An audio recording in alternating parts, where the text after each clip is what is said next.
귀한 찬양 또 기도 감사드립니다. 오늘도 거룩한 주일 우리가 온 마음을 다해서 기도 안에서 찬양 안에서 또 말씀 안에서 선하게 연합하여서 하나님께 영광을 올려드리는 그런 복된 시간 되기를 주님의 이름으로 축원드립니다. 명함의 뒷면이라는 제목의 책이 있습니다. 이 책에 보면은 40여 년 동안 직장 생활을 한 스티븐스라는 CEO가 은퇴를 앞두고서 신임 관리자들에게 교훈하는 내용이 담겨 있는 부분이 있는데 이 시간 잠깐 소개를 드리면서 말씀을 시작하려고 합니다. 스티븐스가 은퇴를 앞두고 자신의 삶을 돌아보았습니다. 이제 회사를 그만두기를 한 6개월 정도 앞에 두고부터는 지난 40년 동안을 늘 한결같이 다녔던 회사인데 이 회사가 낯설게 느껴졌다고 합니다. 서운함이 아니었습니다. 뭔가 그의 마음속에 공허함이,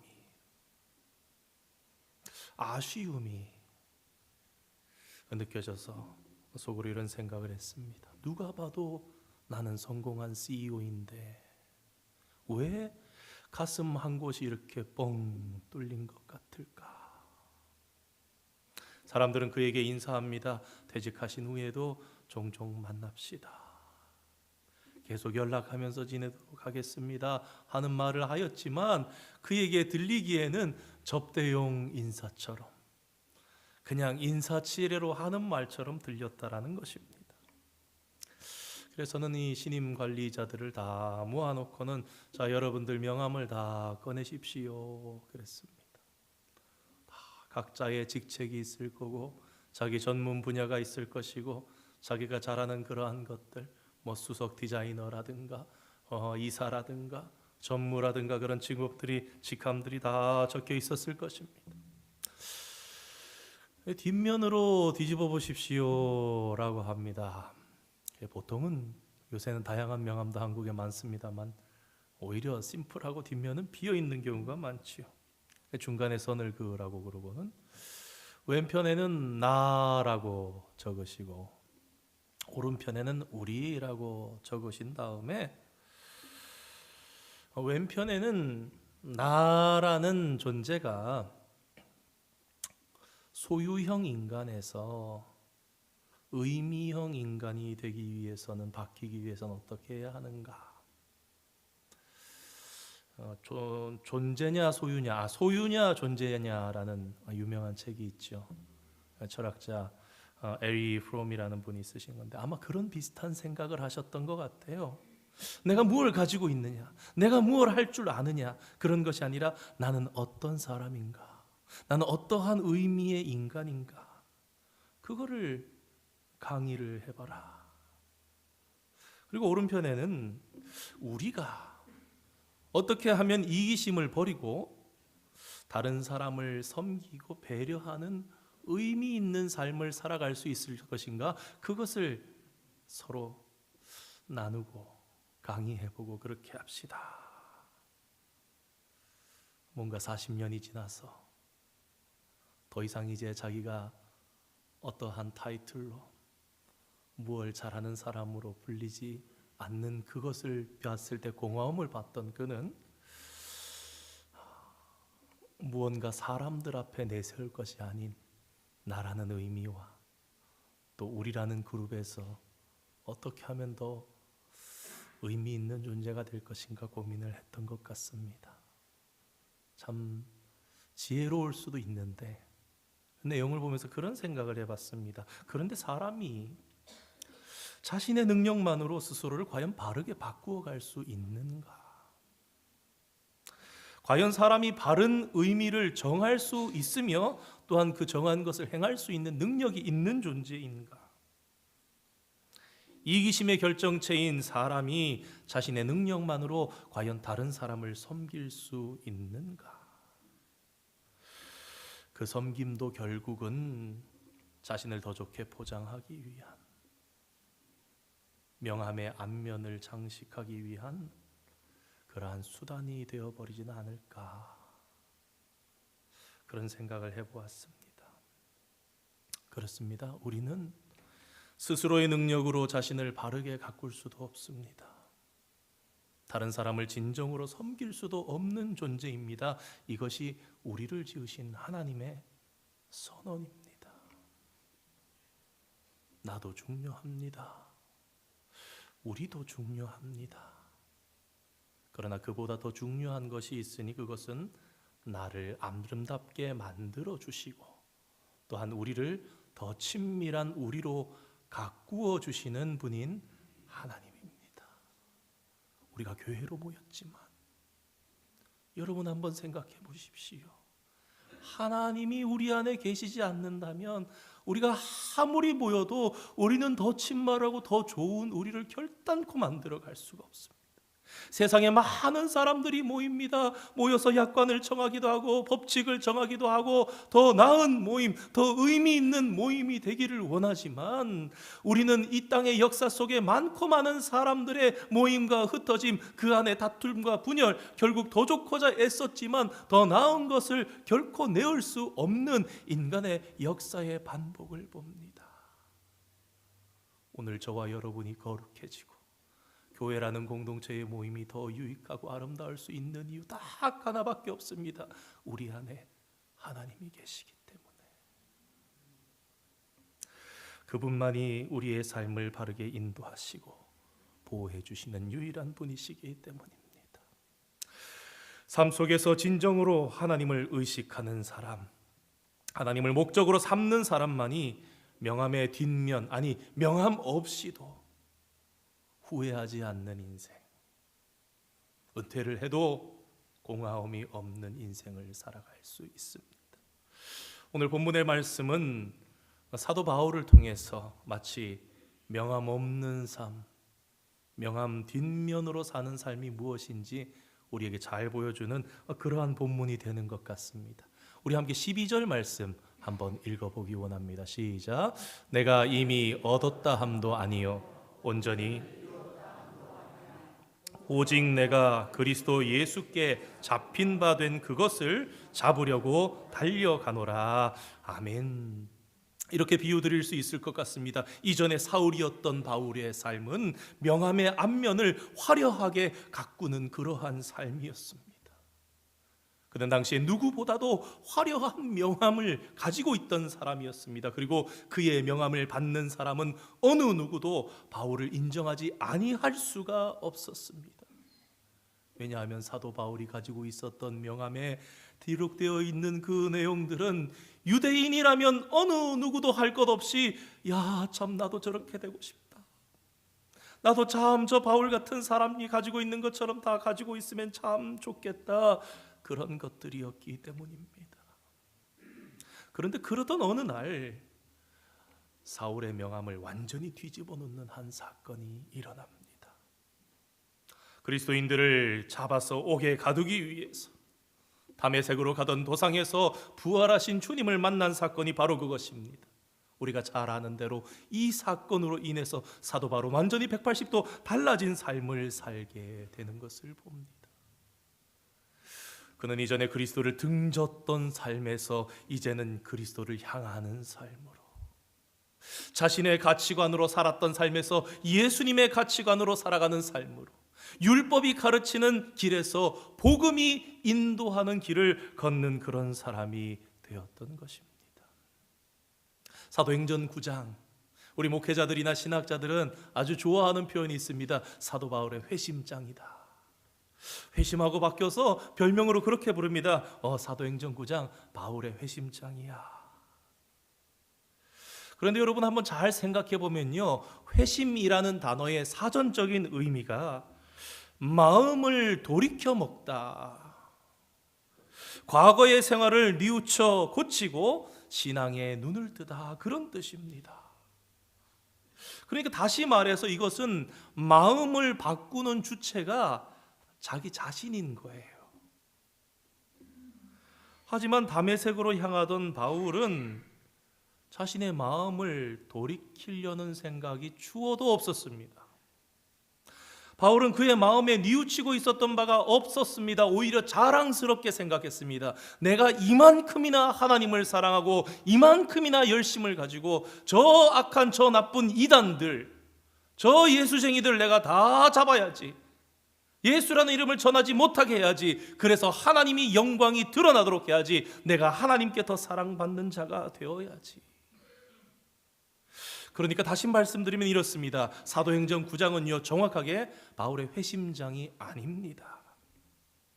마치 사람 손에 들려져 있는 너무나 아름다운 유리잔이 아주 단단한 대리석 바닥에 내동댕이 쳐지듯이, 그래서 산산조각이 나버리듯이 바울이 지금까지 아름답게 빚고 만들어가려고 애썼던 그의 인생이 완전히 깨어져 버린 장이 바로 사도행전 9장입니다. 스스로 깨트린 것이 아니라 누군가가 그를 완전히 새롭게 만들어주기 위해서 아주 강하게 내던진 것.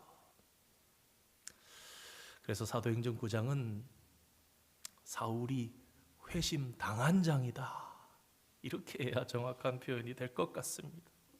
그래서 이제 오늘 12절 말씀에 사도 바울은요, 내가 붙잡은 것, 자신이 붙잡다 그렇게 얘기를 하는 게 아니라, 내가 쫓아간다 그렇게 하는 것이 아니라 그리스도께 잡힌 바 된 그것을 잡으려고 달려간다, 그렇게 표현을 한 것 같습니다. 빌립보서는 옥중서신입니다. 바울이 60년에서 62년 로마의 감옥에 갇혀 있을 때 그의 몸은 표면적으로 로마의 감옥입니다. 그런데 사도 바울은 오늘 서신서 가운데에 내가 감옥에 갇혀 있다라고 표현하는 것이 아니라 자신이 그리스도 예수께 잡혀 있다, 그렇게 고백합니다.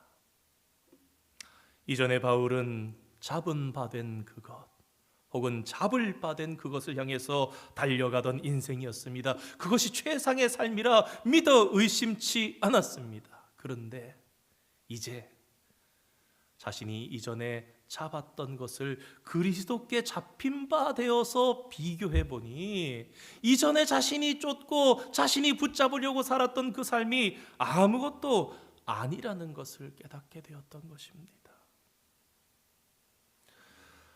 잡히는 것은 불편합니다. 억압을 당하는 것 같습니다. 그런데 우리의 인생에서 때로는 잡힘이 중요합니다. 바른 잡힘. 우리 인생이 훨씬 더 나아지고 달라지게 만들지 않습니까? 우리를 바른 길로 인도하고 우리를 안전하게 보호하기도 합니다. 좋은 친구를 만나 그 친구처럼 인생의 결이 달라지는 사람이 있습니다. 좋은 스승을 만나서 꿈과 희망이 바뀌고 성적의 성취도가 달라지는 학생들이 있습니다.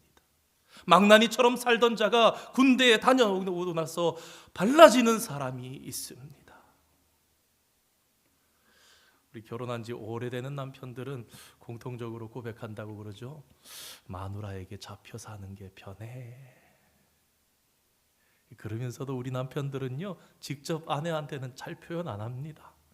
아닌 것처럼 그러다가 곰곰이 속으로 며칠 생각해 보면 그래도 아내 말이 맞아요. 아내만큼 남편 위해주고 생각해주는 사람이 없다라는 걸 깨닫습니다.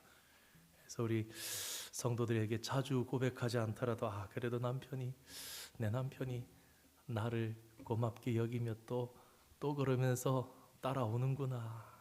참 못난 자존심을 못 내려놔가지고 남편들이 뻔히 알면서도 앞에서는 이러고는 지나고는 그래도 아내 말을 들어야지. 여러분 한번 생각해 보십시오. 남편이 아내에게 붙잡히지 않는다면, 매이지 않는다면 어떤 삶을 살겠습니까? 세상에 아내에게 매이지 않는 삶을 살다가 패가 망신한 남편이 많이 있습니다. 학생은 학교에 매이는 것이 바른 것입니다. 직장인이라면 직장에 매이는 것이 바른 것입니다. 학생이 학교에 매이지 않는다면 그를 성실한 학생이라 할 수 없는 것입니다. 우리 옛날에는 유선 전화기였잖아요. 다 친구하고 비밀 통화하려고 그러면은 선을 이렇게 풀어가지고 막 들고는 길게 해가지고는 자기 방에 들어가서 이렇게 통화를 합니다. 지금은 다 손에다 핸드폰, 아이폰, 갤럭시 다들 들고 계시지요. 선이 연결되어 있지 않은 것 같지만 여전히 우리가 손에 있는 셀폰도 매여 있는 것입니다. 엄밀하게는 아무리 우리 핸드폰이 좋아도 1000불, 2000불 하는 핸드폰이라도요, 여러분 그 핸드폰 하나만 가지고는요 전화할 능력이 없습니다. 눈에 보이지 않지만 모든 전화기는 기지국에서 보내주는 전파와 이 수신이 되어서 매여 있는 거예요.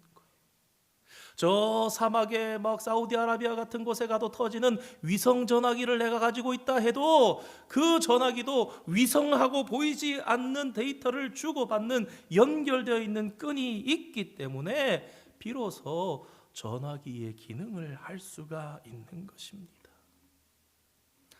일상생활에서도 올바른 매임이 중요한 것처럼 신앙생활에서의 매임은 더욱 중요하다는 것을 생각해 볼 수 있습니다.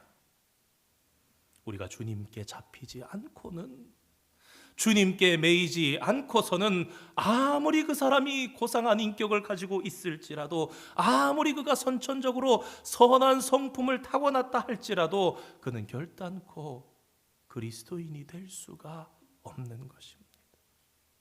복음송가 중에 그런 찬양이 있죠. 오직 주의 사랑에 매여, 오직 주의 사랑에 매여 내 영 기뻐 노래합니다. 이 소망의 언덕 기쁨의 땅에서 주께 사랑 드립니다. 오직 주의 임재 안에 갇혀 내 영 기뻐 찬양합니다. 이 소명의 언덕 거룩한 땅에서 주께 경배드립니다. 주께서 주신 모든 은혜 나는 말할 수 없네. 내 영혼 즐거이 주 따르렵니다. 주께 내 삶 드립니다. 가사의 내용을 보면요, 매였는데 기뻐하고 노래합니다. 갇혔는데 기뻐하며 경배합니다.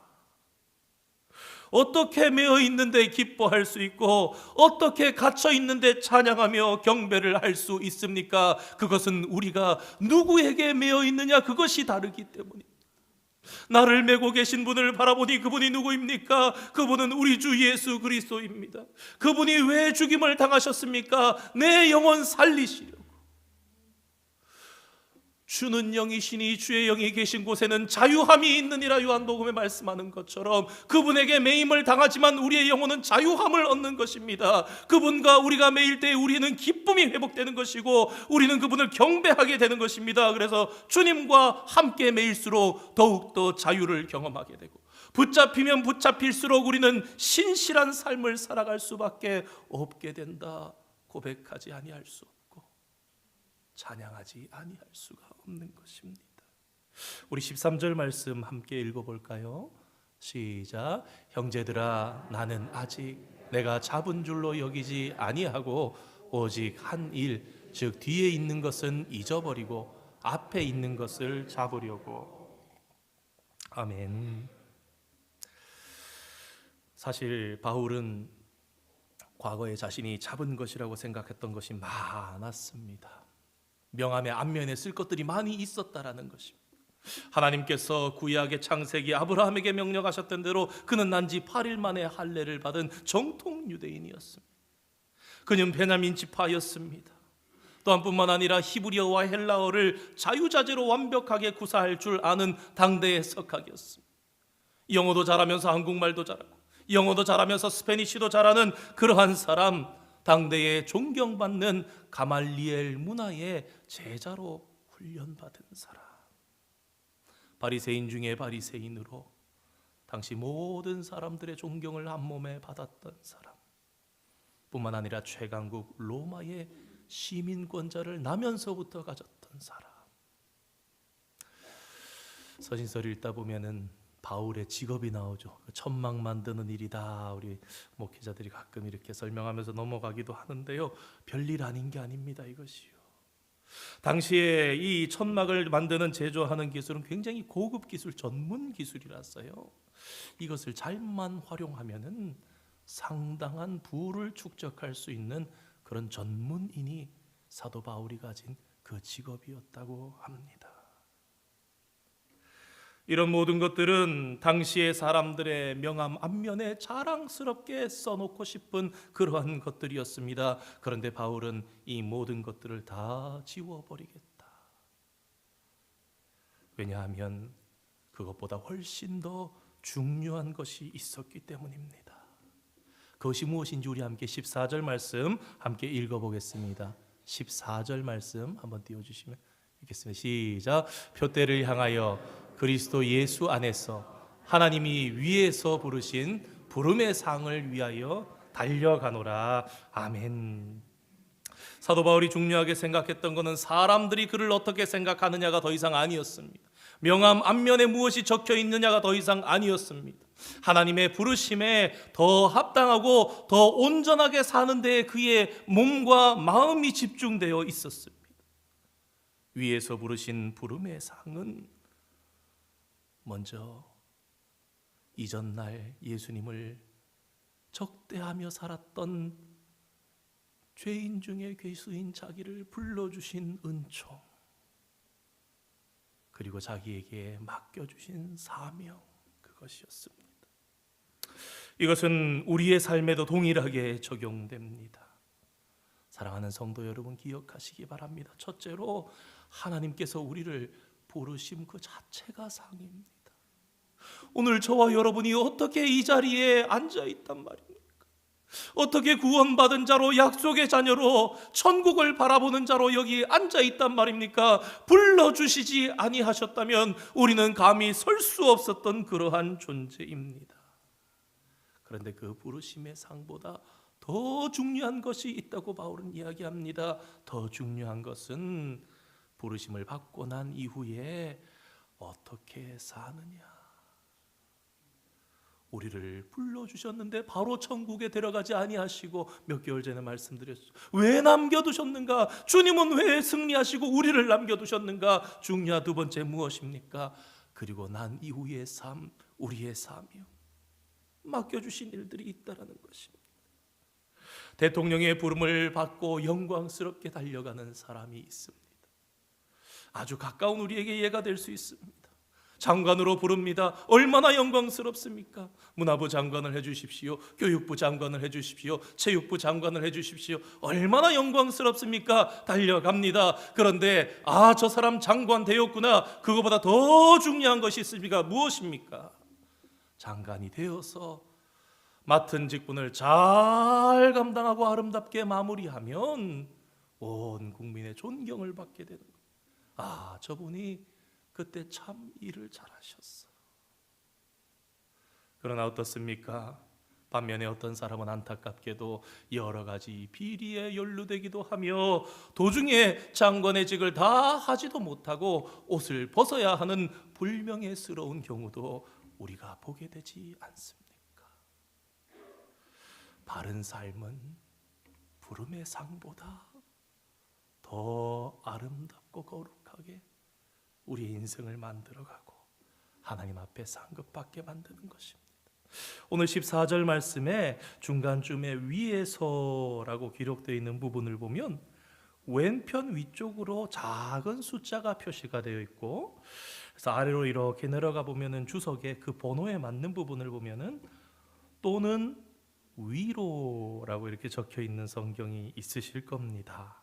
다시 말해서 위에서 부르심으로 번역할 수도 있지만 위로 부르심이라고도 번역해도 얼마든지 괜찮은 그런 단어라는 것이죠. 더 풍성하게 헬라어를 다 직역해 옮길 수 없는, 의역해 옮길 수 없는 부분을 풍성하게. 위에서 부르신 부름의 상, 위로 부르신 위로 올라오라는 부름의 상. 우리 지난주 시브리서 12장의 말씀, 스테디움을 가득 채운 믿음의 선진들 얘기하면서 달리기 경기장을 상상해 본 것이 오늘 말씀과 연결이 됩니다. 아마도 이 부분을 기록할 때 사도 바울은 마찬가지로 경기장에서 경기가 열리는 모습을 상상하면서 기록했을 것 같습니다. 경기장을 보면 VIP석이 있잖아요. 축구 경기하는데 제일 앞자리 쪽에 있는 그 자리가 제일 좋은 자리가 아닙니다. 여러분 지금 VIP석 같은 데 가면은 중간보다 좀 높은 곳에 모든 경기장이 제외 없이 다 보이는 그러한 곳에 따로 이렇게 더 튀어나오게 만들어서 이렇게 뷰가 좋도록 또 편안한 의자들을 갖다 놓고 만들지 않습니까? 2000년 전 바울이 살 때도 그랬습니다. 경기장에 통치자들은 높은 곳에 마련되어 있던 곳에 앉아 있었습니다. 선수들이 경주를 하면서 1등으로 들어오면요, 그 1등으로 들어온 선수의 이름을 불러주고 그 선수 아버지의 이름을 불러준다고 합니다. 그리고 그 이름이 불린 선수는 위로 올라갑니다. 위로 부르신 부름의 상을 받기 위해서 올라가는 것. 그러면 황제라든가 왕이라든가 해서 이 선수가 잘했기에 면류관을 주고 상급을 주고 그러지 않았겠습니까? 성도된 우리가 이 땅의 삶을 마치고 하나님 나라 가면 천사들이 나팔을 붑니다. 우리의 이름이 호명됩니다. 그러면 우리는 하나님 앞에 나아가서 상을 받게 될 것입니다. 바울은 더 나은 상을 받기 위해서 지금 다 이루었다 착각하지 않고 이만하면 되었다 오판하지 않고 나는 전력 질주를 계속해서 달려나가겠노라, 그렇게 우리에게 고백하고 있습니다. 사랑하는 성도 여러분, 이 땅에 수많은 그리스도인들이 만일 하나님께서 우리를 위로 부르시는 순간이 있다는 것을 항상 기억하고 항상 그 앞에서 살아간다면 오늘날 이 땅은 지금보다 훨씬 더 맑아지고 훨씬 더 밝아질 것이라고 생각됩니다. 우리 마지막으로 15절 16절 말씀을 한번 읽어보겠습니다. 읽겠습니다. 시작. 그러므로 누구든지 우리 온전히 이룬 자들은 이렇게 생각할지니 만일 어떤 일에 하나님이 이것도 너희에게 나타내시리라. 16절. 오직 우리가 어디까지 이르렀든지 그대로 행할 것이라. 아멘. 좀 사실은 어려운 말씀입니다. 다른 무엇보다 우리 온전히 이룬 자들, 다윗이 자기를 온전히 이루었다 해야 되나, 여러 가지 있을 수 있지만 오늘은 율법주의자들과 연결시켜서 말씀을 마무리하려 합니다. 아시는 것처럼 우리 바울 시대에 복음을 전하면 그 교회에 유대 율법주의자들이 와서 복음을 방해하는 일들이 많이 있었습니다. 너희에게 복음을 전하여 준 자가 누구냐? 바울입니다. 사도 바울에게 받았습니다. 바울? 그 12사도 중에 사도가 아니잖아. 너희들 혹시 할례 받았냐? 바울이는 할례를 배운 적이 없습니다. 그러면 안 돼. 할례를 받아야 구원받는다고 얘기하면서 그들의 그리스도께서 주신 자유함을 엿보고 들어와서 그 자유를 뺏어 다시 옛 것으로 종된 모습으로 바꾸고자 하는 유대 율법주의자들, 그들은 율법만 제대로 지키면 온전하다고 주장하는 사람들이었습니다. 그래서 율법을 지키는 사람들은 더 이상 배우지 않아도 된다, 자신이 온전하지 않음에도 불구하고 온전하다 착각했던 것입니다. 사랑하는 성도 여러분, 우리가 이런 오류에 빠지지 않기 위해서는 명함의 앞면, 명함의 뒷면 이야기로 오늘 말씀을 시작했던 것처럼 우리 자신을 사람들 앞이 아니라 하나님 앞에 세워야 합니다. 소유냐 존재냐, 내 소유한 것을 가지고 서는 것이 아니라 내가 어떠한 존재로 하나님 앞에 서 있느냐. 나는 누구인가, 내 정체성이 하나님 앞에서 정의되어지는. 여러분, 하나님께서는 어떤 사람은 감독으로, 어떤 사람은 코치로 부르지 않으셨습니다. 우리 모두가 선수입니다. 그 역할이 다른 사람을 다스리는 위치에 있는 자든지, 그 역할이 다른 사람을 섬기는 위치에 있는 자든지, 그 자리에서 늘 자신을 하나님 앞에 세워서 신앙의 경주를 해나가야 합니다. 16절의 말씀이 사실 그것입니다. 그러지 않고 열심히 계속해서 달려나가라, 최선을 다하라, 그 말씀을 하고 있는 것입니다. 말씀을 잠깐 정리하겠습니다. 사랑하는 성도 여러분, 예수님께 잡힘은 옳은 잡힘입니다. 우리는 주님께 잡혀야 올바로 나아갈 수 있고, 또한 이후에 위로 부르시는 부름의 상을 받기 위해서 나아갈 수 있는 것입니다. 사순절 두 번째 주일을 맞이합니다. 무엇이 나를 잡고 있습니까? 요즘 여러분을 붙잡고 있는 것은 무엇입니까? 자랑스러운 자녀들입니까? 은행에 쌓여가는 잔고입니까? 요즘 재미가 들려있는 취미입니까? 나는 주님께 오늘 매여 있습니까?